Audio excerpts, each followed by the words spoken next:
David Felsch, and I'm principal of Row Livestock in Dalby, and just to the Dalby area. So I started here in 2005 with GDL and went through Queensland, finished in Blackall with GDL, and then went to Catherine for 7 years, and then had a bit of a break and come back to Dalby. So the Dalby area is a bit unique with all the feedlots that we have around here. There's a fair bit of a backgrounding job that happens around here as opposed to a straight out breeding blocks.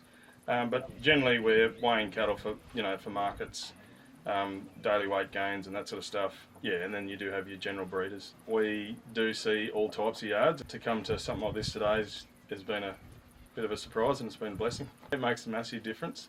Because we go to all different yards, we use a few others, some of the air operated ones and whatever, and I think the biggest thing about this one was the quietness of it with the hydraulics and all the rubber and how it's built. The functionality of it, it's quite quick for the open and close of the gates, and I really enjoy the neck extension that keeps them still when you're working on their head, because it stops the movement of the cattle, and you've also got the ability to squeeze here if they're still moving a bit. Other crushers have got the big neck brace that lifts their head up, and they get a bit of play in them, and then the cows get their head under it.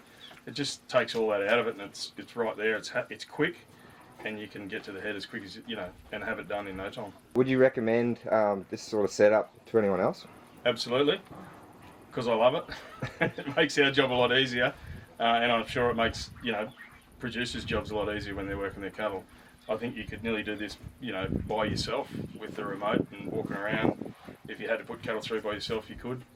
Wouldn't be a hassle. Whereas with the other, the manual ones, you've got to have someone open the gate, and it just takes a bit of time.